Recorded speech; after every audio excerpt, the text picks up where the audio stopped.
The libertarian economist Walter Williams was born in 1936 in a poor but thriving section of Philadelphia that was later torn apart by crime and violence.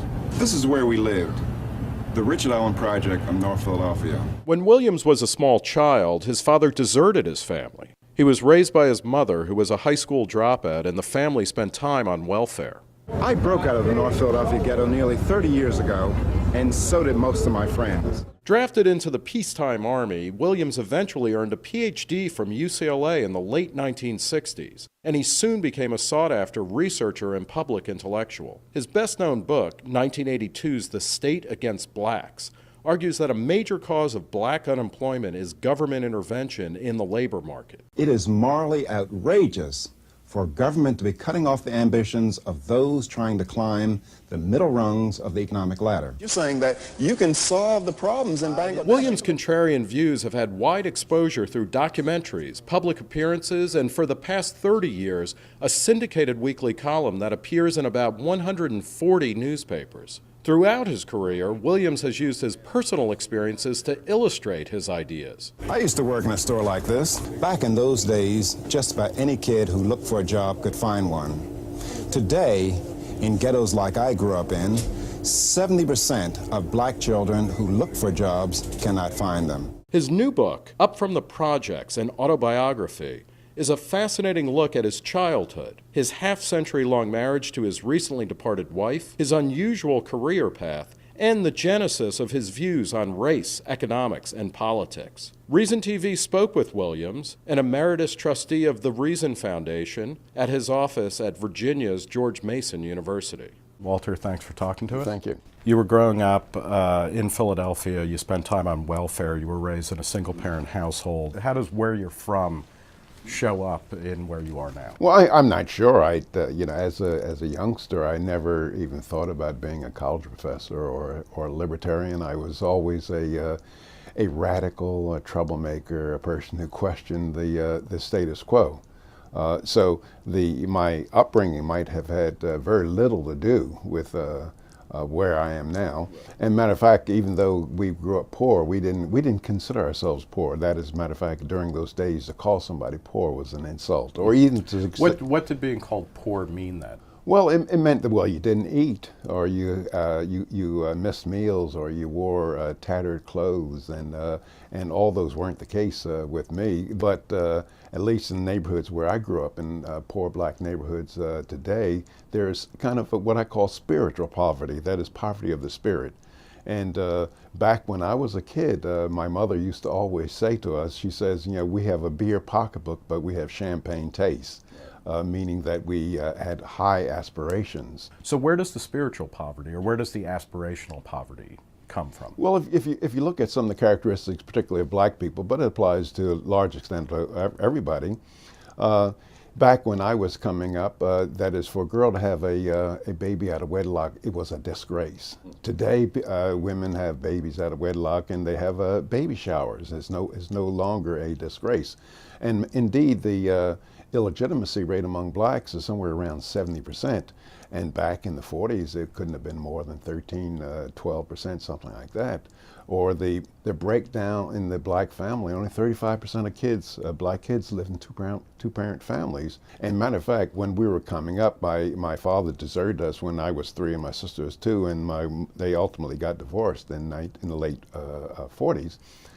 But among our friends, we were the only kids in the Richard Allen housing project that did not have a mother and father in the house, and today would be exactly the opposite. It would be rare to have a mother and father in the household today. In 2008, you wrote that Obama's election, and I'm quoting here, might turn our attention away from the false notion that discrimination explains the problems of a large segment of the black community.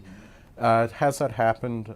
I don't think Obama's presidency hasn't meant very much for the black community. I don't see any big change. I don't see lower crime rates. I don't see greater high school graduation rates. But in general, I don't think that there's much progress that blacks can make through the political arena. And now, what do you mean by that? Because this is You know, I think most most observers, whether they're black or white or you know, European, whatever, would say that, you know, a lot of black progress has been because of Civil Rights Act, because of changes in de jure segregation. If you ask the question, you look at our country and you ask the question, in what cities do blacks have the highest crime, suffer from the highest victimization rates from crime, the rottenest schools, the very, very poor living conditions? They are in the very cities where a black is the mayor, a black is chief of the police, a black is the superintendent of schools. Now, I'm not stating a causal relationship, but I'm saying that if political power meant so much, you would expect, let's in a city like Philadelphia, where a black is the mayor, a black is superintendent of school, black chief of police, you'd expect every living conditions to be wonderful. And on the other hand, if you look at the other end of another group of people, let's say Chinese and Japanese, they don't have any political power, even in the places such on the West Coast where they're the most numerous. I'm not even sure the Chinese have much political power in China. That's well, at least in the United States. Right, yeah. But however, according to statistics, Japanese or Chinese are on any measure of socioeconomic success, they're at the very top. And matter of fact, if you look in our history of our country, the Irish had the greatest political power, but they're the slowest rising of any of the white ethnic groups in our country. So I think it's false to assume that economic power depends on political power, and you can just go all around the world. My colleague Tom Sowell has done extensive work on, you know, the Armenians in the post-Ottoman Empire. They didn't have any political power; they were discriminated against, but highest income earning people. Yeah, Jews as well throughout various subsets. Yeah, the Chinese in Southeast Asia. Yeah. If it's not political power that will help advance living standards and quality of life, how do you? I mean, it's economic power then, right? You have to develop skills and training. And one of the reasons why people make low wages is, for the most part, they have low skills. But getting hold of the political system, or even eliminating every vestige of discrimination, is not very important for economic advancement. I mean, if you look at the question, at one time there were no blacks in the professional basketball.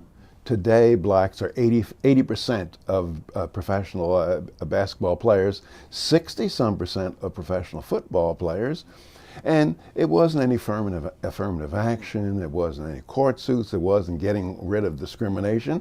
What was it? It was that these guys can just do a 360 slam dunk in your face and you can't do anything about it. It was just high skills. But it was an undoing of discrimination, right? I mean, when you think about football and basketball's color lines are less kind of celebrated than Jackie Robinson breaking into Major League Baseball, but there was a de facto law against letting blacks play. Well, the best engines of it, even in terms of baseball, it wasn't any affirmative action, it wasn't any court suits. It was the fact that there was a huge pool of high skills in the Negro, what they call the Negro leagues, that just could not be ignored. And once the Dodgers cracked it, everybody else had to go along. They just could not ignore this huge pool of black talent. Well, you would agree. And it would be the same thing if this black talent were in physics, whereas in chemistry, you just could not ignore it. What are the best ways to speed up the process by which race or ethnicity or social standing doesn't matter in fields that should be determined by merit?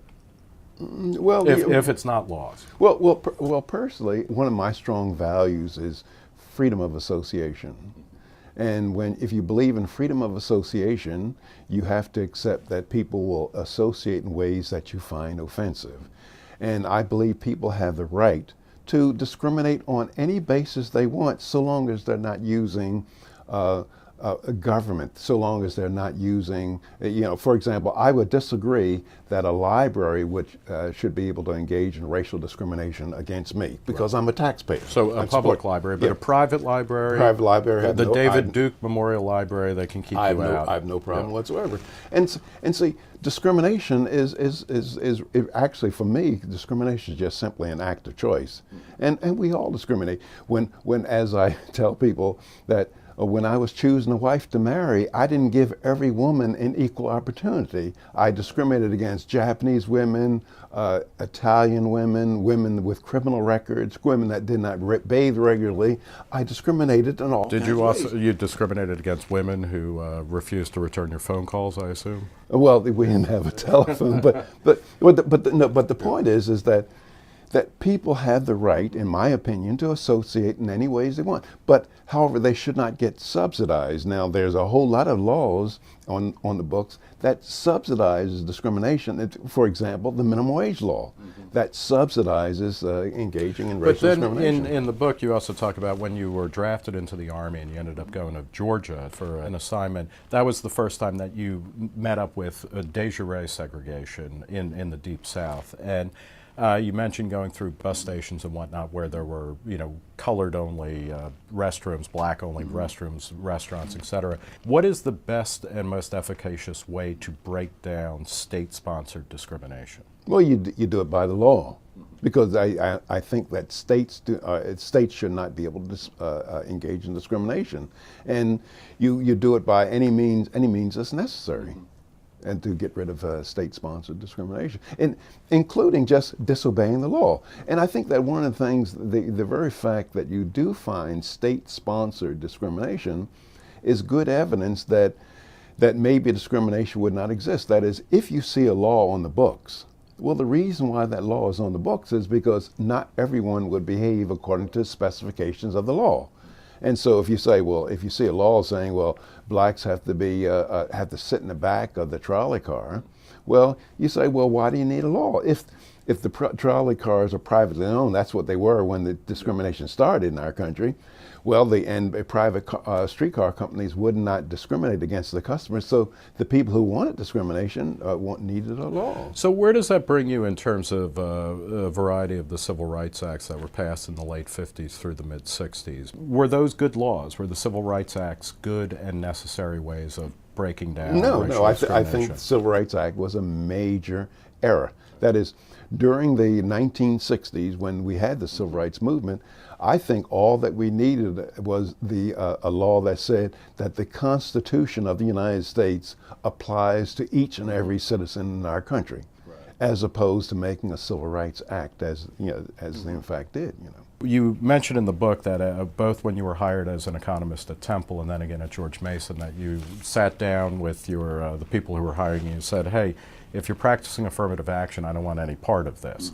Were you a beneficiary of affirmative action? And if so, how did you deal with that when you found out about it? And what was the effect of that on you? Well, I understand at Temple University I did not run into the problem, but at George Mason University, I think after I'd been here quite a while, the former chairman who hired me, he said that he got beneficial points from hiring me and Karen Vaughn, my colleague who's a woman.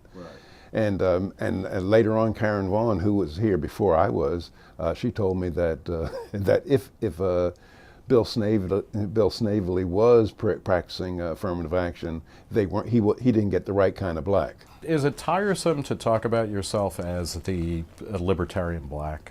I look at people. I don't see colors. I don't judge people by colors. I say that, well, gee, you're a man just like I am, and whatever you are after that. That's what my stepfather used to say. He says every man stands up to piss, and he's whatever he is after that. Do colleges still practice affirmative action for racial admissions, and should that stop? Well, I think it definitely should stop, and most colleges, most colleges do. Increasingly, there are reports that affirmative action is being practiced to bring men into campuses because women tend to do better on SATs. Is that equally bad? Well, I think that if it is a private university, private universities would have the right to do, in my opinion, they have the right to do anything they want in terms of admitting students. Public universities, I think they ought to be constrained by the law that they just cannot engage in any kind of What about private schools that are so heavily subsidized either by federal research dollars, student loans? I mean, then they are in effect the government schools. Right. And if they're heavily subsidized, and first thing I would do, I'd get rid of the subsidizing and then let them behave any way they want to. In the book, you said that people like Jackie Robinson and Will Chamberlain had made it safe for the NBA and Major League Baseball to hire incompetent blacks such as you so that you could now pursue a career in baseball or basketball. What I meant by that example, I was telling a group of students, and it was indeed at Temple University, and I was saying that I would love to teach a course in physics. I love subatomic physics, but I was saying that black people cannot afford for me to be teaching a course in physics.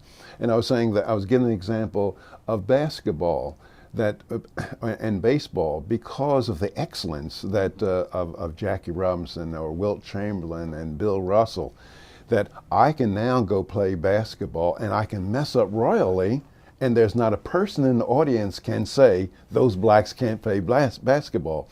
That is, in that sense, I meant that black people can afford incompetent basketball players, but they cannot afford incompetent physics teachers. Now, do you think? And the same thing applies to. I wrote a column about Obama. That is, black people. I said I don't think that they can afford for the first black president to be a failure, and he has every indication of being a failure like the Carter administration. Well, but do you think, I guess that's the broader point, is that between 1954 and now, race relations have clearly changed, and most of the most odious, obvious excrescences of racism are gone. Are we past race, or will we ever be past race? We're not past it yet. Yeah. That is, I think we've come, Americans have come the furthest distance among any group of people in solving the problems of race in our country.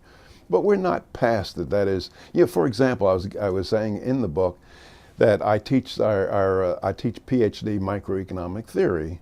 And at Temple University, I haven't detected it at George Mason University, but at Temple University, the white students who are most of the students in the PhD program, at the beginning of the semester, they were asking me hard questions, things like this. They were really testing my credentials. Right. And so they, check and see, well, how was affirmative action higher, And then after I just calmly answered their questions, they said, well, they better learn some economics.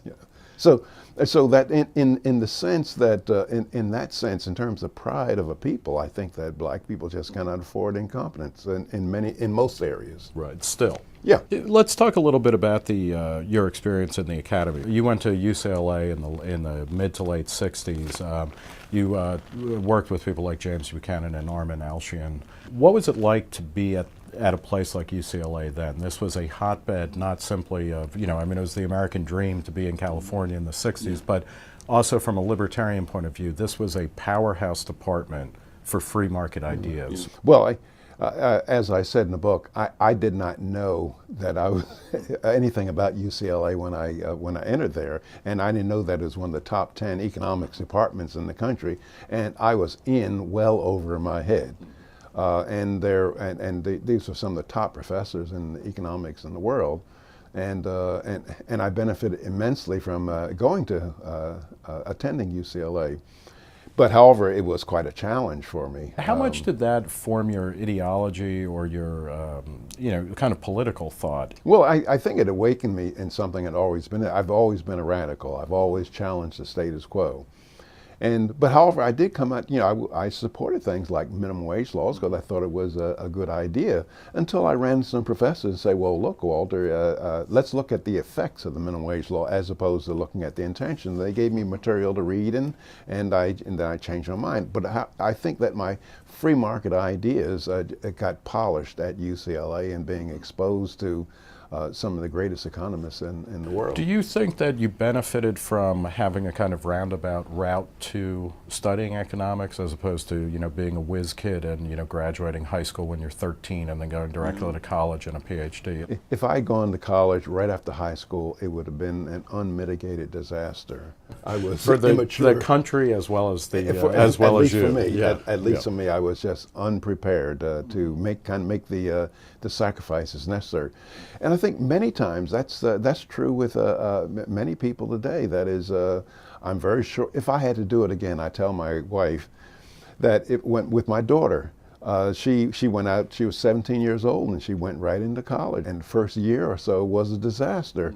And I said if we had to do it again, I would have gotten her a job at McDonald's or at a car wash for a couple of days to let, a couple of years to let some maturity set in. So maybe gaining some maturity, by a year or two outside of education, and then go to college.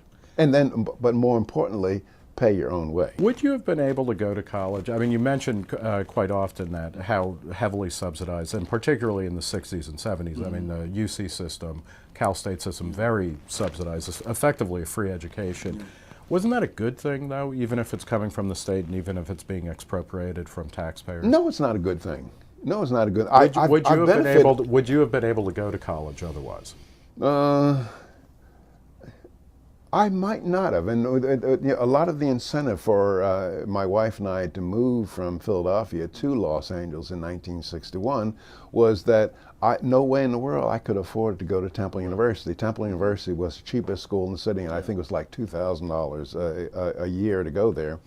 And I went to Cal State LA, and it was $125 a year, I believe it was a year there. And so I got a highly subsidized education.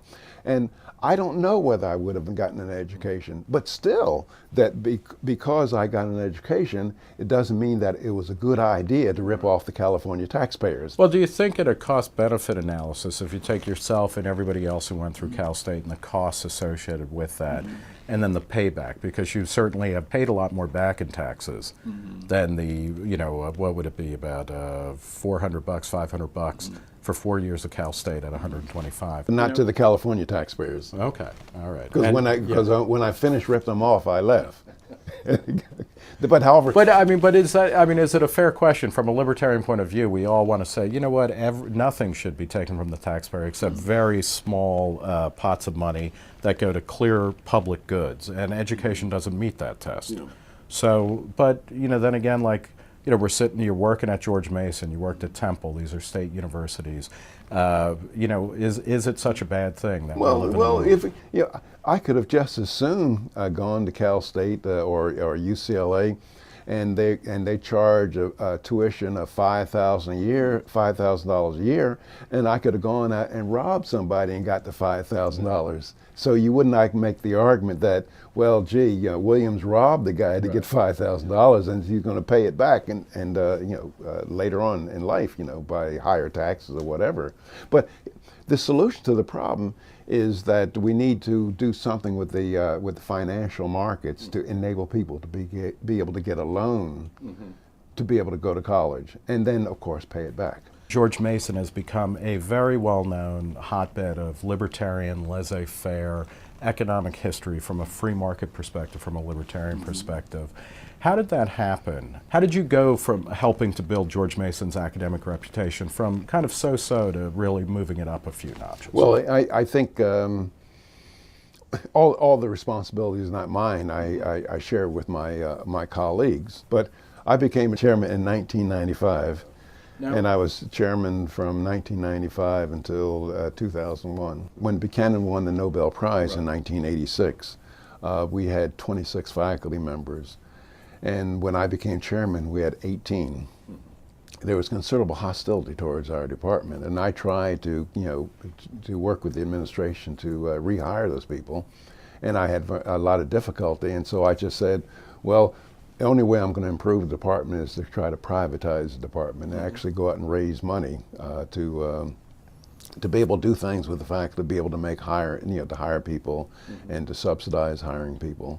And so a lot of it was with the generosity of supporters out there, the Lilly Endowment and the Olin Foundation. And the Olin Foundation. Now, this is, I mean, so you brought in a new revenue stream. Oh yeah, I into brought the in a university. lot of money. Yeah. A lot of people in the academy and from outside say, okay, this is a kind of corporate takeover of the university and of the academy. And It wasn't a corporate takeover. Oh, well, yeah, I mean, talk about that. How did you secure academic freedom for your research faculty? Well, yeah, I think that the people who gave me money, and a lot of it was just private donations.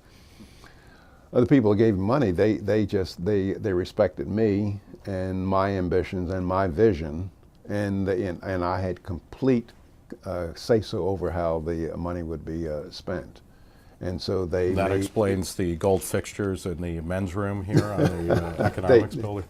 I wish I did, but they had no say-so in how the money would be spent. And then also towards the end of my tenure as chairman, my colleagues, actually they're very successful in raising money, were able to hire Vernon Smith, right. and matter of fact, his crew from Arizona. Right.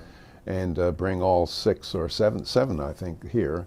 And he was here for a year and a half, and he won the Nobel Prize. Yeah, you guys timed that perfectly, didn't you? Right. But let's talk a bit about the broad-based libertarian movement. Do you feel that you're part of a libertarian movement? No, I don't. No. So what are you then? Well, yeah, I'm not a part of a movement. I've never been a part of a movement. I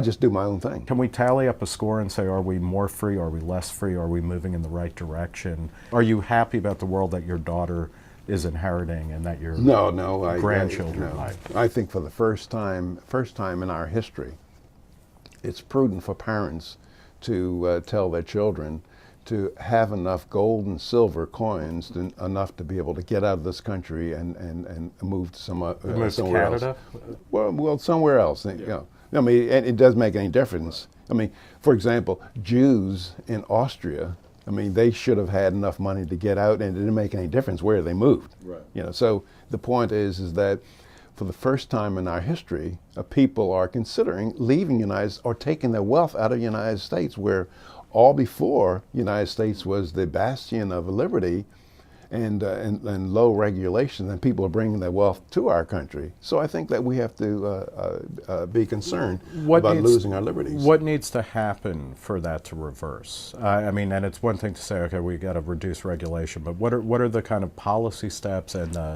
the kind of psychological or ideological steps that need to happen? I don't think anything's going to happen. I think what one has to ask himself is, are we so arrogant as American people to think that we are different from other people around the world?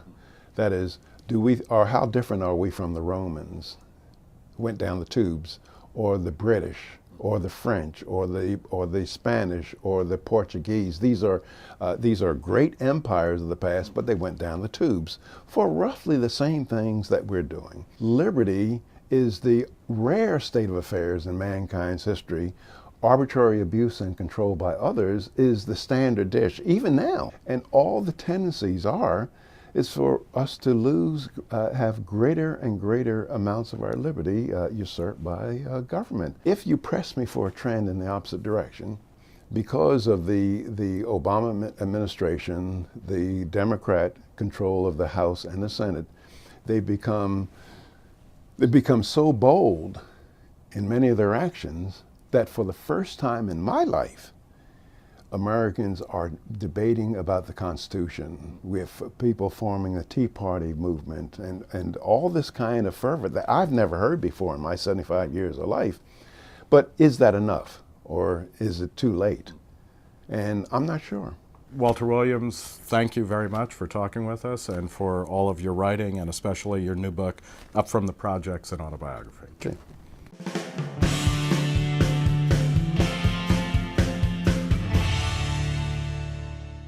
that is, for a girl to have a baby out of wedlock, it was a disgrace. Today, women have babies out of wedlock and they have baby showers. It's no longer a disgrace. And indeed, the illegitimacy rate among blacks is somewhere around 70%. And back in the 40s, it couldn't have been more than 13, 12%, something like that. Or the breakdown in the black family, only 35% of kids, black kids, live in two-parent families. And matter of fact, when we were coming up, my father deserted us when I was 3 and my sister was 2, and they ultimately got divorced in the late 40s.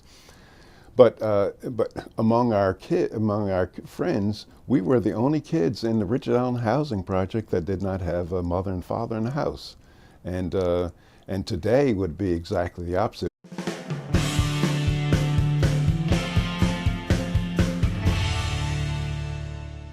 The libertarian economist Walter Williams was born in 1936 in a poor but thriving section of Philadelphia that was later torn apart by crime and violence.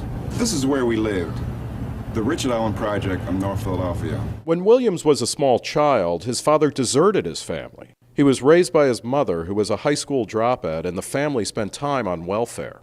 I broke out of the North Philadelphia ghetto nearly 30 years ago, and so did most of my friends. Drafted into the peacetime army, Williams eventually earned a PhD from UCLA in the late 1960s, and he soon became a sought-after researcher and public intellectual. His best-known book, 1982's The State Against Blacks, argues that a major cause of black unemployment, marriage to his recently departed wife, his unusual career path, and the genesis of his views on race, economics, and politics. Reason TV spoke with Williams, an emeritus trustee of the Reason Foundation, at his office at Virginia's George Mason University. Walter, thanks for talking to us. Thank you. You were growing up in Philadelphia. You spent time on welfare. You were raised in a single-parent household. How does where you're from show up in where you are now? Well, I'm not sure. As a youngster, I never even thought about being a college professor or a libertarian. I was always a radical, a troublemaker, a person who questioned the status quo. So my upbringing might have had very little to do with where I am now. And matter of fact, even though we grew up poor, we didn't. Is government intervention in the labor market. It is morally outrageous for government to be cutting off the ambitions of those trying to climb the middle rungs of the economic ladder. You're saying that you can solve the problems in Bangladesh. Williams' contrarian views have had wide exposure through documentaries, public appearances, and for the past 30 years, a syndicated weekly column that appears in about 140 newspapers. Throughout his career, Williams has used his personal experiences to illustrate his ideas. I used to work in a store like this. Back in those days, just about any kid who looked for a job could find one. Today, in ghettos like I grew up in, 70% of black children who look for jobs cannot find them. His new book, Up from the Projects, an autobiography, is a fascinating look at his childhood, his half-century-long marriage. We didn't consider ourselves poor. That is, matter of fact, during those days, to call somebody poor was an insult, or even to. What did being called poor mean then? Well, it meant that, well, you didn't eat, or you missed meals, or you wore tattered clothes, and all those weren't the case with me. But at least in neighborhoods where I grew up, in poor black neighborhoods today, there's kind of what I call spiritual poverty. That is poverty of the spirit. And back when I was a kid, my mother used to always say to us, she says, we have a beer pocketbook, but we have champagne taste. Meaning that we had high aspirations. So where does the spiritual poverty, or where does the aspirational poverty come from? Well, if you look at some of the characteristics, particularly of black people, but it applies to a large extent to everybody, back when I was coming up,